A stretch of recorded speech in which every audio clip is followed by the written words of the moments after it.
Welcome students. இந்த வீடியோல நம்ம பார்க்க போறது 12th சிபிஎஸ்இ பிசிக்ஸ்ல இருந்து சாப்டர் 2ஓட கண்டினியூவேஷன் தான். ஸோ இது வரைக்கும் நம்ம 12th சிபிஎஸ்இ பிசிக்ஸ்ல ஃபர்ஸ்ட் லெசன் ஃபுல்லாவே முடிச்சிருக்கோம். நியூமெரிக்கல்ஸ் மட்டும் இன்னும் அப்லோட் பண்ணல. செகண்ட் லெசனோட இன்ட்ரோடக்ஷன் அப்லோட் பண்ணி அந்த ஃபர்ஸ்ட் டெரிவேஷன், அதாவது potential due to a point சார்ஜை நம்ம வந்து அப்லோட் பண்ணிட்டோம். இங்க நம்ம பார்க்க போறது electric potential due to a dipole. So any diagram related question நான் இதுக்கு முன்னாடியே சொல்லியிருக்க மாதிரி ஃபர்ஸ்ட் நம்ம பண்ண வேண்டியது டயக்ராம ப்ராப்பரா டிரா பண்ணி அதுக்கான கண்டிஷன்ஸை எக்ஸ்பிளைன் பண்ணிட்டு பண்றதுதான். ஸோ இங்க நான் எடுக்க போறது ஒரு டைபோல். டைபோல்னா என்னன்னு நமக்கு ஆல்ரெடி தெரியும். So I'm gonna take small dipole. இந்த டைபோலோட சென்டரை ஓன்னு எடுப்போம். ரைட், இது பாசிட்டிவ் பிளஸ் கியூ சார்ஜ் எடுத்துக்கிறேன், இது ஏ. இது வந்து மைனஸ் கியூ சார்ஜ் எடுத்துக்கிறேன், விச் இஸ் பி. ஸோ எனக்கு இப்போ இந்த டைபோலோட பொட்டன்ஷியலை நான் கண்டுபிடிக்க போறேன் at a certain point. So இந்த டைபோலோட potential at a certain point நான் கண்டுபிடிக்கணும். ஸோ எப்பவுமே எங்க இருந்து எங்க எடுப்போம்? சென்டர்ல இருந்து தான் டிஸ்டன்ஸ் எடுப்போம். ஏன் அந்த சென்டர்ல இருந்து டிஸ்டன்ஸுங்கிறத ஃபர்ஸ்ட் லெசன்லேயே நம்ம பேசிட்டோம். ஸோ அதனால அதுக்குள்ள நம்ம டீப்பா போக போறது இல்லை. ஸோ என்னோட பாயிண்ட் பி நான் இங்க எடுத்துக்கிறேன். ஸோ இதான் என்னோட பாயிண்ட் பி. ஸோ இந்த பி பாயிண்ட் சென்டர்ல இருந்து ஆர் அப்படிங்கிற டிஸ்டன்ஸ்ல இருக்கு. சரி, அந்த பாயிண்ட் பி வந்து சென்டர்ல இருந்து ஆர் அப்படிங்கிற டிஸ்டன்ஸ்ல இருக்கு. ஸோ இந்த ரெண்டு மற்ற சார்ஜ்ல இருந்து நம்ம அந்த டிஸ்டன்ஸை டிரா பண்ணணும். கரெக்டா? ஸோ பிளஸ் கியூல இருந்து இருக்கிற டிஸ்டன்ஸ், ஸோ பிளஸ் கியூல இருந்து இருக்கிற டிஸ்டன்ஸை வந்து நான் R1 அப்படின்னு எடுக்கிறேன். ஸோ பிளஸ் கியூல இருந்து R1ங்கிற டிஸ்டன்ஸ்ல இருக்கு. மைனஸ் கியூல இருந்து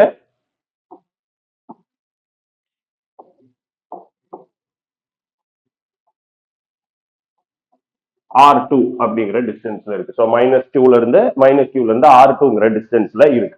ஸோ இப்போ எனக்கு இந்த ஆங்கிள் ரைட்டா, நீங்க ஃபர்ஸ்ட் லெசன்ல பாத்தீங்கன்னா along the axis along the ஈக்குவேட்டர்னு ரெண்டு டெரிவேஷனா போட்டிருப்போம். பட் இங்க ஒரே டெரிவேஷனா at certain angle. So along the axis and along the equator நம்ம எடுத்தோம் அப்படின்னா அலாங் தி ஆக்சிஸ்,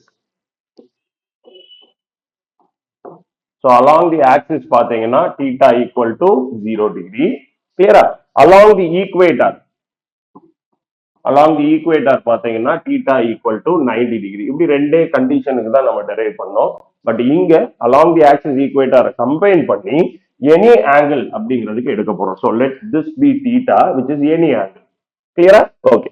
ஸோ இப்போ இதை நம்ம எக்ஸ்டெண்ட் பண்ணி ஒரு கான்செப்ட் பண்ணுவோம். அது வந்து டெரிவேஷனோட ஹாஃப்ல தான் பண்ணுவோம். அதனால அந்த கான்செப்ட் வரும்போது அங்க வரலாம். ஃபர்ஸ்ட் நமக்கு பொட்டன்ஷியல் தேவை. பொட்டன்ஷியலுக்கு ஃபார்முலா என்ன? So first derivation derive பண்ணிட்டோம். Potential is equal to 1 by 4 pi epsilon naught q by r. கரெக்டா? 1 by 4 pi epsilon naught q by r. இது positive. So v positive. Suppose நெகட்டிவ்க்கு இருந்துச்சுன்னா 1 by 4 pi epsilon naught minus q by r. இதுதான் வந்து பொட்டன்ஷியலோட formula. Potential வந்து ஒரு scalar. So positive நெகட்டிவ்கான ஃபார்முலாவை நம்ம இது பண்ணிட்டோம். அப்ப எனக்கு potential v plus v minus இருக்கு. அதே தான் இங்க நான் யூஸ் பண்ண போறேன். ஸோ இங்க எனக்கு மைனஸ் கியூ அப்படிங்கிறது R2ங்கிற டிஸ்டன்ஸ்ல இருக்கு. ஸோ இங்க நான் R2 போட்டுக்கிறேன். ஏன்னா டைபோல்ல சார்ஜ் ரெண்டுமே சேம் தான். Q1 Q2 ஈக்குவலா தான் இருக்கும். பிளஸ் கியூ சார்ஜ் R1ங்கிற டிஸ்டன்ஸ்ல இருக்கு. அதனால நான் இங்க R1 போட்டுக்கிறேன். அப்ப என்னோட நெட் பொட்டன்ஷியல் என்னவா இருக்கும்? My net potential V is equal to 1 by 4 pi epsilon naught Q by R1 minus 1 by 4 pi epsilon naught Q by R2. ரெண்டு பொட்டன்ஷியலை நம்ம எடுத்தாச்சு. இப்ப எனக்கு இதுல காமனா நிறைய பேர் இருக்காங்க. எக்ஸப்ட் R1 R2 பாக்கி எல்லாருமே காமன் தான். சோ நான் Q by 4 pi epsilon naught வெளியே எடுக்கிறேன். இப்போ மிச்சம் என்ன இருக்கும்? 1 by R1 minus 1 by R2. So again இந்த டயக்ராம நீங்க எக்ஸ்பிளைன் பண்ணிருக்கணும். நான் அது எழுதல. Right, let us consider dipole AB. The distance between them is 2a. அதை எழுத வேண்டாம். ஏன்னா டைபோல்னாலே டிஸ்டன்ஸ் 2a அப்படிங்கிறது நமக்கு தெரியும். இது A, இதுவும் A. கரெக்டா? So let P be a point at a distance R from the center of the dipole. Let R1 be the distance of P from A and R2 be the distance of P from B. That is plus and minus Q. எழுதிட்டு derivation உள்ள போகணும். கிளியரா? Okay. இப்போ நம்ம V யோட formula எழுதியாச்சு. இதை இன்னும் சிம்பிளிஃபை பண்ணுவோம். So V equal to net potential is equal to Q by 4 pi epsilon naught R2 minus R1 by R1 R2 கிடைக்கும். இதுதான் ஆக்சுவலா உங்க புக்ல கொசைன் லா யூஸ் பண்ணி டெரைவ் பண்ணிருப்பாங்க. பட் அவ்வளவு தேவையில்லை. அரோரால இருக்கிற கான்செப்ட் தான் யூஸ் பண்ண போறோம். அதையுமே நம்ம என்ன பண்ண போறோம் அப்படின்னா இன்னும் கொஞ்சம் சிம்பிளிஃபை பண்ணி எக்ஸ்பிளைன் பண்ண போறோம், அவ்வளவுதான். ஸோ இந்த டயக்ராம்ல நான் இந்த 2A இதெல்லாம் மட்டும் அழிச்சுக்கிறேன். ஸோ தட் எனக்கு அந்த எக்ஸ்ட்ரா காம்பனண்ட்டை டிரா பண்றதுக்காக நம்ம அதுக்கப்புறம் இந்த ஏக்குள்ள வரலாம். ஓகே.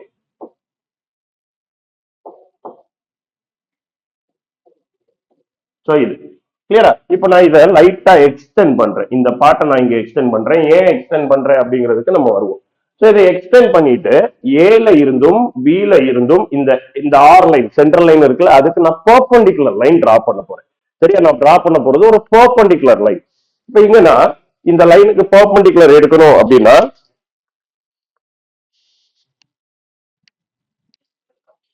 இந்த லைனுக்கு பெர்பெண்டிகுலர் எடுக்கணும் அப்படின்னு பாத்துக்கோங்க. ஸோ இங்க இருந்து இந்த பாயிண்ட் ஏல இருந்து நான் ஒரு பெர்பெண்டிகுலர் டிரா பண்ணணும்.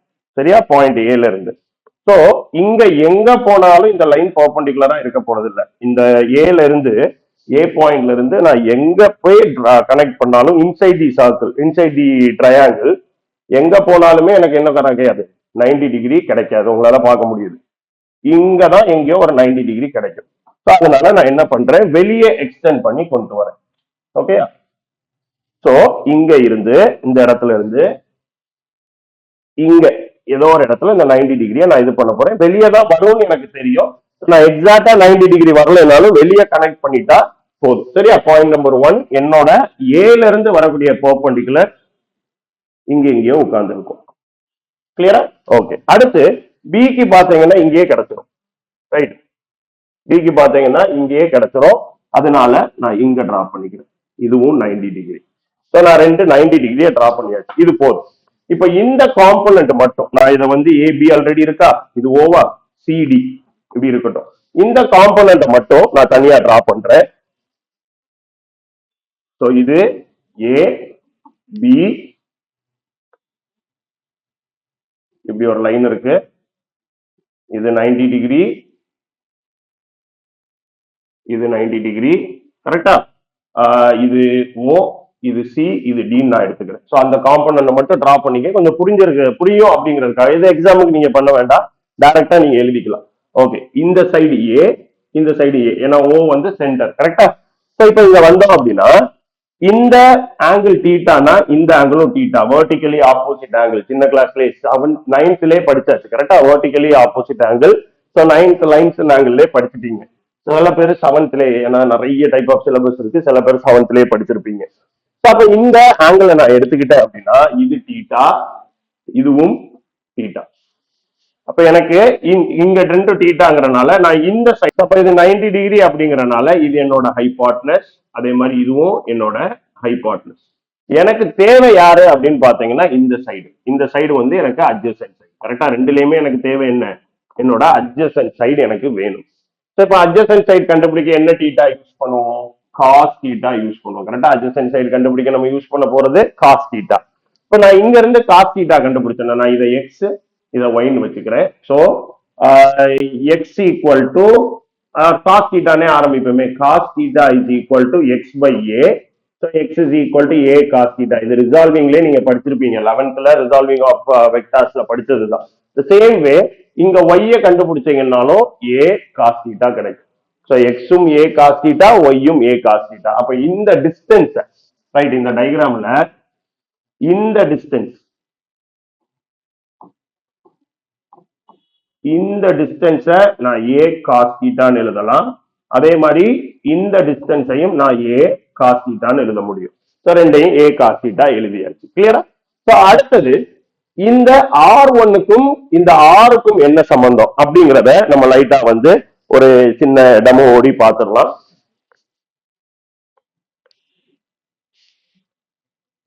கிளியரா?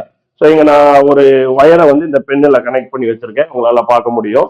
ரைட்? என்னால கீழே இந்த ஸ்கிரீன்ல தான் பார்க்க முடியுங்கிறனால அப்பப்போ நான் கீழே பார்த்துக்கிறேன் வீடியோ கரெக்டா இருக்கா அப்படின்னு. ஓகே. ஸோ இந்த வயர்ல உங்களுக்கு தெரியுது ரெண்டு வேற வேற லென்த் ஆஃப் வயரு, நான் ரெண்டு பென்ல. இப்போ டைபோல் அப்படிங்கும் போது இதுதான் இந்த டைபோல் எடுத்துப்போமே. டைபோலோட கேப்பே ரொம்ப கம்மி தான், இதுவே ரொம்ப ரொம்ப கம்மி. அதுல பாதிங்கும் போது அது ரொம்ப கம்மி, இவ்வளவு கூட இருக்காது. பட் நமக்கு தெரியறதுக்காக நம்ம இதை எடுத்துக்கிறோம். கிளியரா? ஸோ இங்க இந்த டயக்ராம் படி இந்த டயக்ராம் படி பாத்தீங்க அப்படின்னா இது எங்கேயோ ஆர்ல போய் கனெக்ட் ஆகுது இல்ல. இங்க இருக்கு இந்த R1ம் R இது இங்க இந்த இடத்துல கனெக்ட் ஆகுது. இதுதான் இந்த பெண்ணுன்னு வச்சுக்கோங்க. சரியா, இந்த பெண் இது இந்த லைன் தான் இந்த பெண். இந்த இன்க்ளைன்ட் லைன் பெண்ணு. இந்த ஏல இருந்து ஆரம்பிக்கிறது ஒரு ஆளு. சரியா, ஏல இருந்து ஆரம்பிக்கிறது ஒருத்தர், இன்னொன்னு சென்டர்ல இருந்து. சோ இது ஏ, இது சென்டர்னு வச்சுப்போம். இப்ப நான் இத என்ன பண்றேன், இதை நான் எடுத்து இப்ப இன்க்ளைண்டா வைக்கிறேன். சரி, அந்த கேப் மாதிரியே கொஞ்சம் இன்க்ளைண்டா உங்களுக்கு தெரியறதுக்காக நான் இங்க வச்சுக்கிறேன். நான் இன்க்ளைண்டா இப்படி வச்சுக்கிறேன். சரியா, இன்க்ளைண்டா இருக்கு. உங்களுக்கு தெரியுதா, இது ஒரு லைனு, இது ஒரு லைன். ஸோ ரெண்டும் ஒரு அலாங் த ஸ்ட்ரெயிட் லைன்ல இருக்கு. இந்த ரெண்டும் ஒரு தூரத்துல வந்து ஒரு இடத்துல மீட் ஆகுதுன்னு வச்சுக்கோங்க. சரியா, நான் டைட்டா எடுத்துக்கிட்டேன், பார்க்க முடியுது உங்களால. இந்த ரெண்டும் ஒரு இடத்துல வந்து தூரத்தா மீட் ஆகுது. டைட்டா பிடிச்சிக்கிட்டேன். கிளியரா பாருங்க, டைட்டா பிடிச்சாச்சு. இந்த இடம் தான். இப்ப நான் இந்த ஒயரை கலட்டுறேன். நல்லா பாத்தீங்க அப்படின்னா இந்த ரெண்டும் சேம் லெங்க்ல இருக்கும். சரியா, அப்போ ஒரு சின்ன கேப்ல இருக்க ரெண்டு line when they are starting from a straight line, ஒரு ஸ்ட்ரெயிட் லைன் இன்க்ளைண்டா இருக்கு, பட் இட் இஸ் ஒரு ஸ்ட்ரெயிட் லைன். கரெக்டா, ஒரு சின்ன கேப்ல இருக்க ரெண்டு லைன் ஒரு பாயிண்ட்ல போய் மீட் ஆச்சு அப்படின்னா அது ஈக்குவல் டிஸ்டன்ஸ்ல தான் இருக்கும். கிளியரா, அதாவது இங்க இருந்து இந்த ஏல இருந்து இங்க வந்து மீட் பண்ற இந்த டிஸ்டன்ஸும், அதே மாதிரி இங்க இதை நான் வந்து டின்னு எடுத்தேன்னா சின்னு எடுத்திருக்கேன், சில இருந்து இங்க வந்து மீட் பண்ற டிஸ்டன்ஸும் ஈக்குவலா இருக்கு. புரிஞ்சிருச்சுல, அதுதான் இதை வச்சு பார்த்தோம். ரைட், கொஞ்சம் பாஸ் பண்ணி பாத்தீங்கன்னா புரிஞ்சிருக்கும். கிளியரா, அப்ப எனக்கு இந்த R1ம் Pல இருந்து சி, கரெக்டா, Pல இருந்து சிக்கு வரணும். இந்த டயக்ராம் வருவோம். கிளியரா, Pல இருந்து சிக்கு வரணும். அந்த டிஸ்டன்ஸும் ஈக்குவல். அப்ப எனக்கு R1 ஈக்குவல், இங்க எழுதுறேன், R1 is equal to R plus, ஏன்னா இந்த P ல இருந்து O வரைக்கும் தான் R. நான் கொஞ்சம் கீழே எக்ஸ்ட்ரா வந்திருக்கேன். எவ்வளவு தூரம் எக்ஸ்ட்ரா வந்திருக்கு, A cos theta. R plus A cos theta. புரிஞ்சுச்சா? அப்ப R1 is equal to R plus A cos theta. அதே மாதிரி இதுதான் ஒரு பெர்பெண்டிகுலர் லைன். கரெக்டா, சோ DB, இந்த DB பெர்பெண்டிகுலர் லைன்ல இருந்து ஆரம்பிக்குது.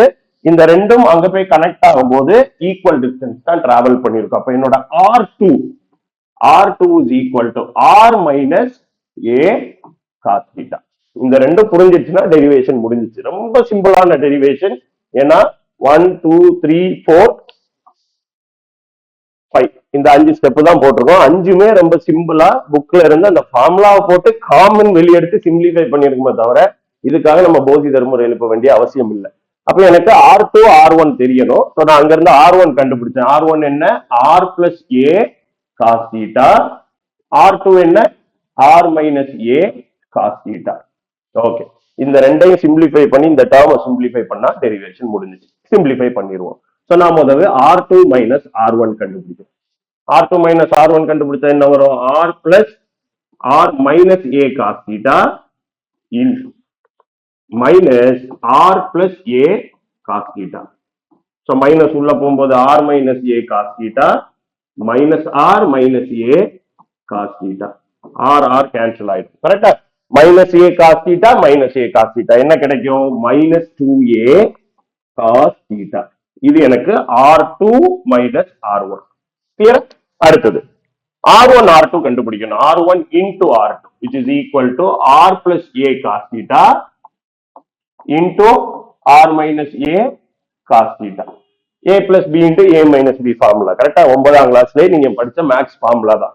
So A plus B into A minus B க்கு ஃபார்முலா என்ன, A square minus B square. இப்போ 2A அப்படிங்கிறது ரொம்ப ரொம்ப கம்மி. கரெக்டா, அதுல பாதி அப்படிங்கிறது இன்னும் ரொம்ப ரொம்ப ரொம்ப கம்மியா இருக்கு. அதை ஸ்கொயர் பண்றீங்க. எப்பவுமே ஸ்கொயர் பண்ணும்போது பெரிய நம்பரா தான் ஆகணும்னு அவசியம் இல்லை. ஏன்னா 0.1 ஸ்கொயர் பண்ணீங்கன்னா 0.01 கிடைக்கும். கரெக்டா, 0.1 ஸ்கொயர் பண்ணா என்ன கிடைக்கும், 0.01. அப்போ லெஸ் தென் 1 நம்பர் ஸ்கொயர் ஆச்சுன்னா அது இன்னும் சின்னதாகும். ஆல்ரெடி வேற ரொம்ப ரொம்ப சின்ன நம்பர், அது இன்னும் ஒரு ஸ்கொயர் ஆகும்போது அது இன்னும் சின்ன நம்பர் ஆகும். 1 கோடியே 1 ரூபால அந்த 1 ரூபா பெரிய விஷயம் கிடையாது. நம்ம வெறும் 1 ரூபான்னு பாத்திரக்கூடாது. ஏன்னா 2 ரூபால 1 ரூபா பெரிய அமௌண்ட், 50%.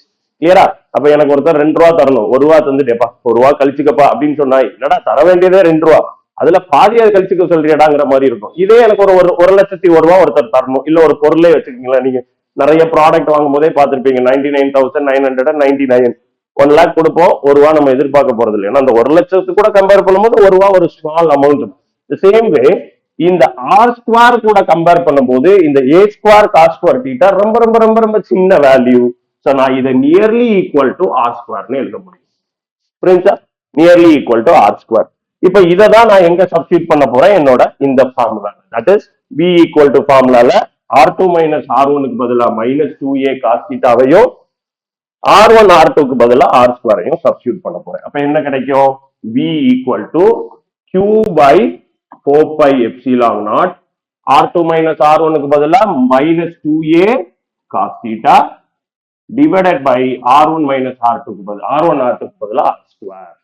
இப்போ இந்த 2aq நிறைய வாட்டி யூஸ் பண்ணியாச்சு. 2aq என்ன? Dipole moment P. So minus P cos theta divided by 4 pi epsilon naught R square. இதுதான் potential due to a dipole at a point. இப்போ எனக்கு இதை நீங்க ஏன் நெகட்டிவ்ல, மேபி புக்ல பாசிட்டிவ் வந்திருக்கலாம், நான் புக்ல என்ன கரெக்டா இருக்குன்னு பார்க்கல. இந்த நெகட்டிவ்கான காரணத்தை நம்ம பேசிடுவோம். என்னோட பாயிண்ட் பாத்தீங்கன்னா Q மைனஸ் Q, இதுதான் பிளஸ் Q எடுத்தோம் கரெக்டா, இது மைனஸ் Q. மைனஸ் Qக்கு பக்கத்துல இருக்கு. நெகட்டிவ் சார்ஜுக்கு பக்கத்துல இருந்தா அதோட எஃபெக்ட் தான் அதிகமா இருக்கும். அப்ப நெகட்டிவ் எஃபெக்ட் அதிகமா இருக்கு அப்படிங்கும்போது என்னோட பொட்டன்ஷியல் எப்படி இருக்கும்? நெகட்டிவா தானே இருக்க முடியும். சோ நெகட்டிவ்க்கு பக்கத்துல இருக்கிற சார்ஜ், அதனால என்னோட பொட்டன்ஷியல் நெகட்டிவா தான் இருக்க முடியும். ஃபைனலா ஃபார்முலால பாத்தீங்கன்னா நெகட்டிவ் பொட்டன்ஷியல் கிடைச்சிருச்சா? அவ்வளவுதான். சோ பி டாட் காஸ் தீட்டாங்கறனால நான் minus P vector dot R கேர், ஏன்னா ஆர் எனக்கு மேக்னிடியூட் அங்க இல்ல. கிளியரா? அப்ப நான் யூனிட் வெக்டார் தான் போட முடியும். So p vector dot r cap, r cap is unit vector divided by 4 pi epsilon naught r square. இப்படியும் எழுதலாம். அப்படி இல்ல அப்படின்னா p vector dot r vector.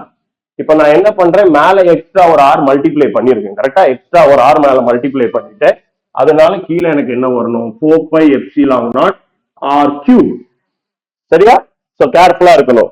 1 மார்க்ல கேட்கும் போது கேர்ஃபுல்லா இருக்கணும். ஆர் கேப் போட்டா டினாமினேட்டர்ல ஆர் ஸ்கொயர் தான் இருக்கும், ஆர் வெக்டார் போட்டா டினாமினேட்டர்ல ஆர் கியூப் இருக்கும். என்ன இருக்குங்கிறத தெளிவா புரிஞ்சுக்குங்க. சோ இதுதான் electric potential due to a dipole at a point from the center ஆர்ங்கிற டிஸ்டன்ஸ்ல எடுத்திருக்கோம். ஆர்ங்கிற டிஸ்டன்ஸ்ல சென்டர்ல இருந்து எடுத்த இதுதான். கிளியரா? ரொம்பவே ஈஸியான ஒரு டெரிவேஷன் தான். கான்செப்ட் மட்டும் புரியணும். அந்த இந்த டயக்ராம்ல எடுத்தது அது புரிஞ்சிருக்கும்னு நம்புறேன். கிளியரா? டவுட்ஸ் ஏதாவது இருந்தா கமெண்ட் பண்ணுங்க. அடுத்ததா இன்னொரு வீடியோ, இந்த லெசன்ல இருந்து இன்னொரு வீடியோ ஓடி கூடி சீக்கிரம் உங்களை மீட் பண்றேன். தேங்க்யூ. Happy learning.